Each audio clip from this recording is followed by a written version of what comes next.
The Nigerian government has again indicated that it is not yet ready to release Nmamdi Kanu over 72 hours after the Court of Appeal in Abuja freed him. Now, the federal government said it's still reviewing the court's decision before taking a position on it. Federal government has insisted that Nmamdi Kanu was only discharged and not acquitted by the court. Now, this morning on the show, we try to understand the legal implications better, and we're being joined in the studio by a lawyer and a senior advocate of Nigeria designate, Mr. Sam Akabo. Good morning, and thank you so much for joining us. Thank you for having me. Congratulations to you as Thank well. you, thank you so much. All right, so, you know, there seems to be a different meaning to the term discharged but not acquitted. Now, for the sake of those who are actually, you know, watching, can you shed more light on what it means to be discharged and not acquitted?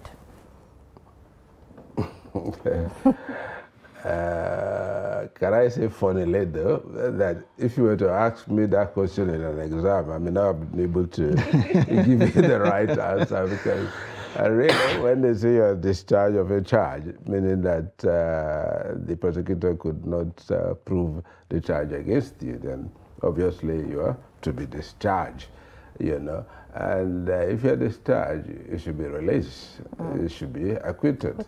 Understand? So usually they go pari passu, one after the other. But sometimes you could be discharged of a charge, but there are other there's another case pending against you, which may have been running concurrently, or that the prosecutor can activate immediately after the acquittal, the discharge and acquittal. Sometimes you even say that the moment you are discharged and acquitted, they arrest you in the same court, within the same premises for another charge. Maybe it is in that sense that the Attorney General is speaking to Nigerians, but I think it's confusing when you say so without further explanations. Ordinarily, if you're discharged, you're acquitted. You should be made to go. But the way the process works, or the procedure works, is this.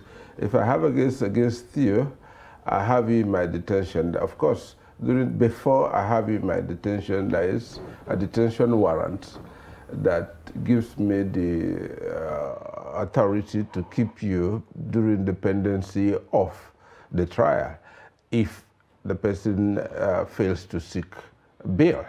But most times, depending on the gravity of the offense and the punishment attached to the offense, bail may not be given. And if bail is not given and you are discharged, the prosecutor has the right to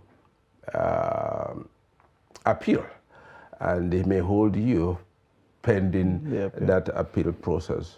You know, maybe it is in that sense also that they are speaking, but going to the public with the simple word that, oh, they had been discharged and not acquitted, it may bring this sort of confusion. Going through what the Attorney General said, his explanations were that the acquittal were on the basis of rendition, whatever that means, and that there were, like you rightly mentioned, the case of his jumping bail, which was there even before the question of whether the mode of his repatriation was legal or not. Does that justify his retention? Well, just like I said, maybe on the basis that there is another case pending in court against him, that could be the reason for holding him. Just for the purpose of understanding, yes. Does that hold now become perpetual?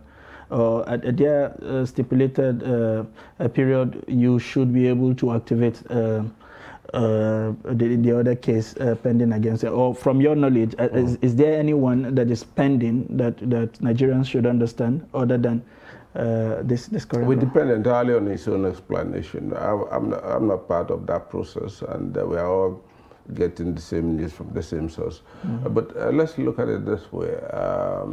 Nmamdi Kanu's case is a little bit beyond the textbook of criminality and the criminal process.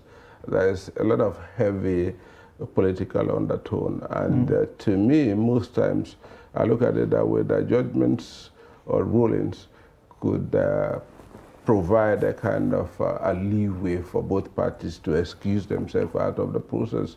You saw the intervention of the Court of Appeal in the case of ASU. Most of these times, there is a back-end sort of discussions, and they said, in order to give this process a kind of an integrity, or in order not to give the impression that we are throwing the towels, let's get a bargain sort of a judgment that could allow us free. So I thought that was the opportunity that the parties had negotiated for Nmamdi Kanu to be released. But the attitude or the response of the agencies shows that that was not the case. It was purely on the basis of the proceedings before the court that they had, the judgment that they had. And there is also some sort of confusion when you say what they had was a rendition and not an extradition. Renditions would mean that, they're speaking to the fact that Nmamdi Kanu has British citizenship, and if you are taking him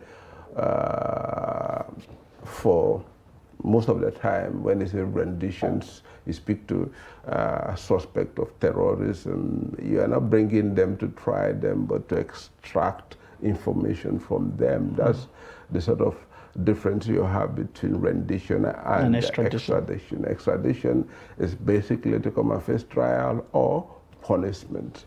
You know?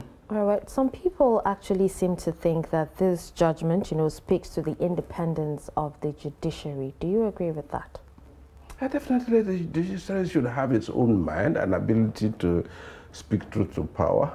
That's the only way we can really live as a country. Without the ability and the courage of the judiciary to render judgment as they feel and understand the law and the circumstance, without that, we don't have a country. When they say you have a banana republic, you have a country in which one arm of government has emasculated the others. But for us to live as a country, no one arm or two arms should be able to what? Appropriate the function of the others.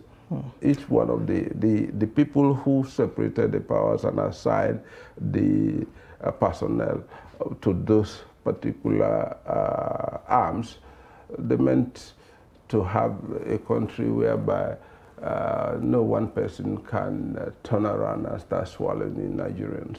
But Counsel, for the purpose of education, a lot of things we seem to be going around the same circle. By the way, in this case, we have seen the government's attitude to the case, the never-ending amendments of the charge, and sometimes serving the amendment to the judges just on the day you're supposed to be taking that case.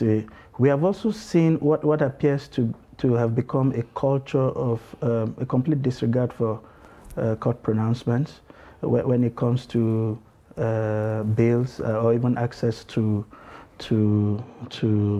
the accused. We saw that with Sambo Dasuki, the several court pronouncements for his bail that were never respected. We saw that with the ex-Zaki case. We have also seen that even with the Nmamdi Kanu case. Do you think that the attitude we are seeing from the government is just consistent with what they had always done? And does that worry you as a servant in the temple of justice?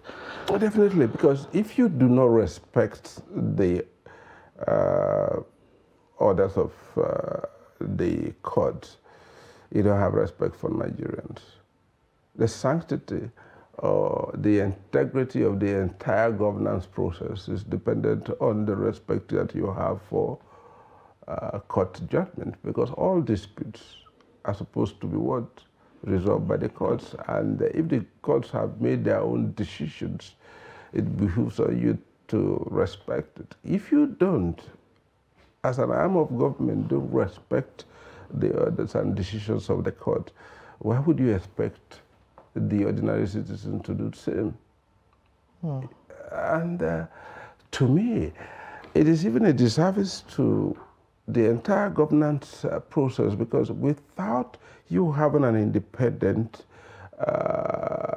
judiciary, you may be activating so many other extrajudiciary grievance responses. You understand? When people go to the bush and they come at you in the form of bandits, terrorists, and so forth, what did they tell you? They're just telling you, I don't believe in your judicial process because what is not going to give me the so-called relief that I want. If everybody, every Nigerian believe that they would get their own reliefs from the courts, not too many would take to the bush. You understand? So most of the time, when you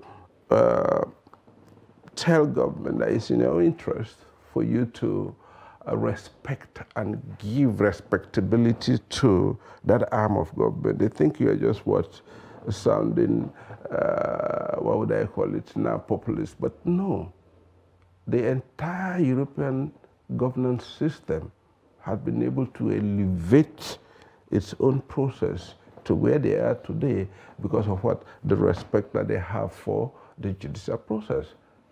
Take a look at what is happening in America. Take a look at those who have been what? Sent to prison for failure to even respond to subpoenas by extrajudicial. That's even the legislature who is given what? Quasi-judicial powers. Not to talk of the court. You dare not do that. You understand? And it is only when you have that independence, that's when you could have Trump going in and out of the Supreme Court that he constituted with what? Empty hands. Because he's going to look at him in the face and say, oh no, for the love of country, this is the law. Go deal with it, you know? But if we kept going on like this, we're eroding. When they say a failed state, it means that what? The foundations are weak. And what are the foundations, if not the tripod on which the state is sitting on? Just a quick follow-up Yes. before Dashan comes in. When listening to you, and quite a number of your contemporaries complain about this government not respecting proceedings from the court, I get the impression that even the judiciary is helpless. Is it really helpless? There's nothing that can be done when the government fails to respect previous court proceedings. Do they keep coming to you with new players and you keep listening to them when they have not executed what your previous? I understand what you're saying, but unfortunately, that is the way our practice and procedure is about. You know, the court gives its own judgment, and sometimes its functionary officer, what is made its own pronouncement, how that pronouncement is followed up by the parties, it's not its business, except the parties come back to it to make the complaint and try to seek the court's assistance, you know, in the enforcement of its own pronouncement. But you know, the courts are never a party to any case.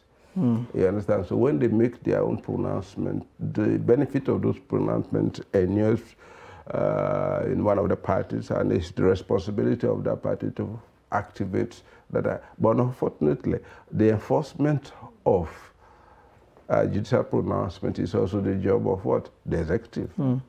That's where you have this problem. If the judiciary had their own police, and they can use their own police different from that of the executive, we may have been having a different case.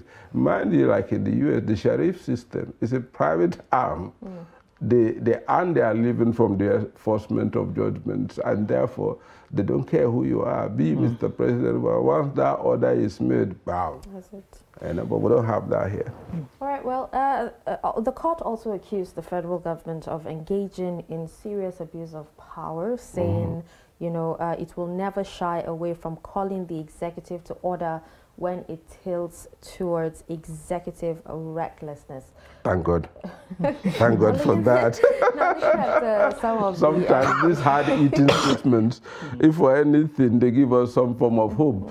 You know? Okay, but are there likely consequences to, you know, any of the allegations, especially when it comes to abuse of power? You see, the problem is, when you say government, government is nebulous.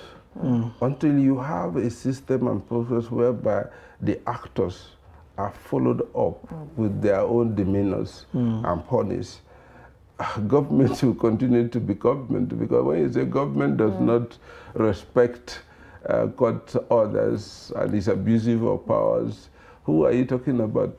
Except perhaps many people would think it's Buhari, because what he personifies the government, and sometimes they say it's the Attorney General because he's also what the face of the government. But beyond that, I think we should accede to a kind of a mechanism and system whereby we start following up individuals and hold them accountable for their own individual actions. I'd like to probe into the mind of the senior advocate of Nigeria, Ozokome, but I want to do that through another senior advocate designate. Like you said, you read the news from the same sources, but I'm sure a lot of things went through your mind when you read the statement as reported of Ozokome, where he described the court pronouncement as something that came as an act of God. It felt more like they had given up, like they weren't expecting the court to have taken that, but the celebration, you know, well, you would think, for instance, my impression is, for a senior advocate, for people like you who have spent your entire life in the Temple of Justice, you would think that when the facts are straight, you can almost predict the outcomes of the case. But the nature of the celebration, to my mind, gives the impression that we were not expecting anything. We just came out from the blues, yes. It's a difficult one, because I do not want us to give the impression that Ozokome was more or less patronizing the judiciary. He's a very senior member of the bar, and most of the justices of the Supreme Court are his classmates, and I think he's even the leader of his class. I think they are either 81 or 82 sets of the law school. So he's a very senior member, and he has put in a lot. He's been a teacher, he's a writer, he's an activist, and you know, a co-founder of the oldest legal activist group, the CLO, and all of that. So I think when he says things, we should give them some serious thoughts. But I don't want us to look at them in the saying that he did not have faith in the process. I think it's the political leaning of the case. You know, like I said, there's a lot of political weight and content in what we are talking about. If it were an ordinary case that did not have this sort of a slant, I don't think he would have said so, because of course, he's been too many battles that he has won in and out, even against himself personally, for himself personally, with the EFCC and all of that. So I think he is not in any way trying to say that the judiciary is not in a position to walk his talk. You know, I don't think so. So before we let you go, I would like to, now that you are here, seize the opportunity to prep your mind on other development in the polity that has legal implications, of course. A couple of days ago, we woke up to the news that the Zamfara state government has shut down media houses for showing up at a political rally in the state because it has proscribed political activities. And only a couple of days ago in this station, we reported how a number of schools in their tents actually have been reopened because the same government admits that the security situation is now better for children to go to school. If the security situation is good enough for children to go to school, why is there a prohibition in political activity? And how has the media, which is just the vanguard of the society, erred in any way by showing up to carry out its constitutionally discharged responsibility? You know, some of these things are no-brainers.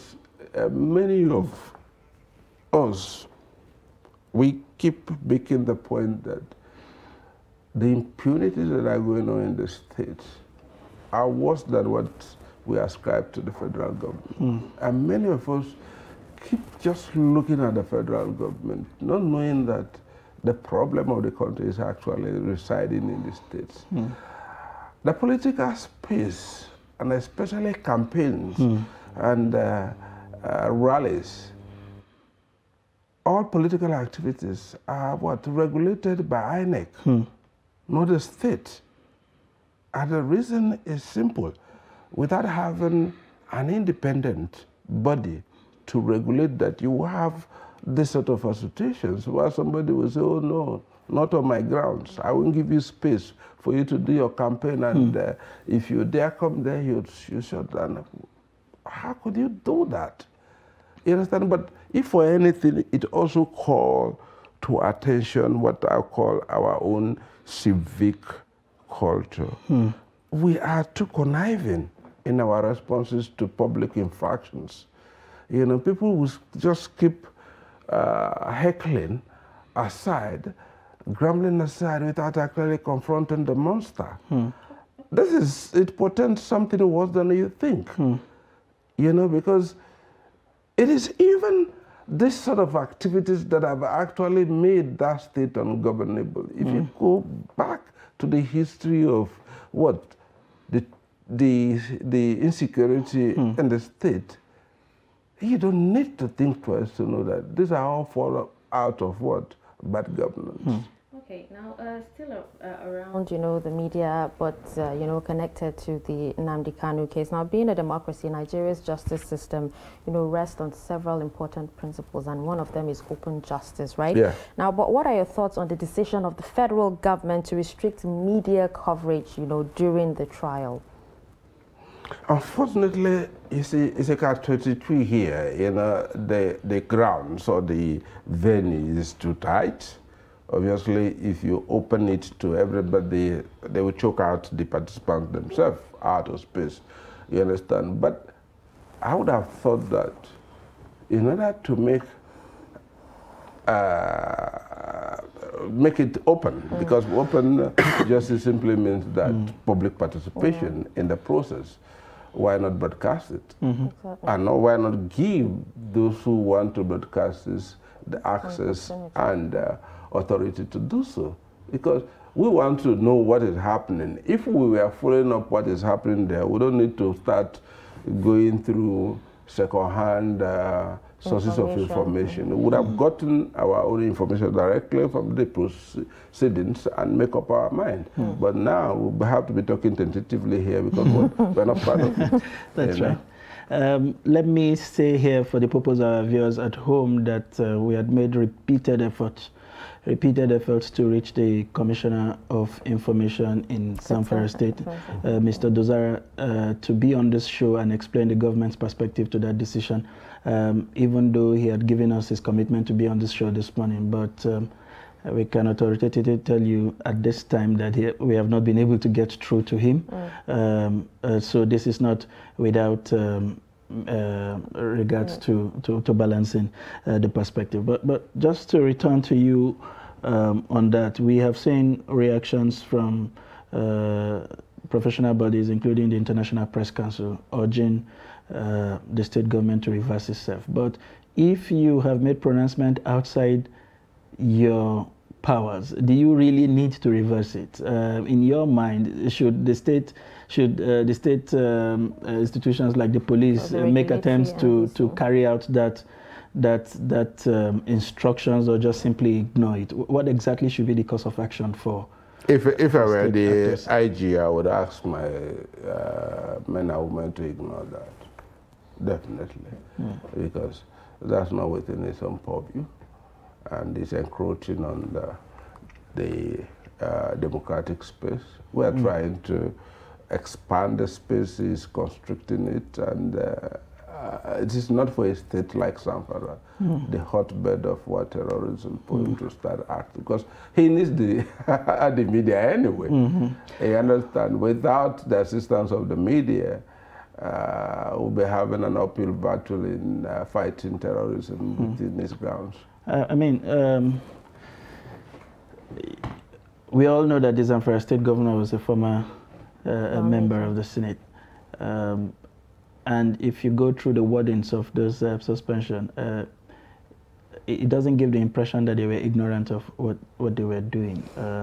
Definitely. Okay, one of those Definitely. words in the statement, you know, directed security officials to deal ruthlessly with anyone found violating the orders. You know, when you say deal ruthlessly. Thankfully, maybe the security officers of his own imagination, not the one under the control of the CUC. So my question really is, before we begin to wrap down, is this kind of behavior by chief executives, is that the reason why Nigerians, and even the federal government, if you like, is skeptical about this whole concept of devolution of more powers to the state, especially when it comes to issues around the misuse of security? That has been their case, but no, I don't buy that. Even when the case of having state high court was muted, these sort of sentiments were there too, but it has come to stay, and I do not think we are worse for it. If for anything, I think it's justified. So the issue of state police, it is when the citizenry allow the state personnel in whatever form to appropriate the entire space and become a case of the tail wagging the dog. That's when these fears become justified. But the day Nigerians want to take back their sovereignty in their hands and say, hey, we are your employers. We employ you for a specific purpose, and we've given you specific duties, nothing more, nothing less. Once we start having that attitude and we are ready to enforce it, believe me, we are on the way to progress. But if we keep throwing up our hands and supporting this sort of sentiment, we won't go nowhere. True. All right, well, thank you so much, Barrister Sam Kabo, for taking time out to, discuss with us on this particular issue. Thank you very much.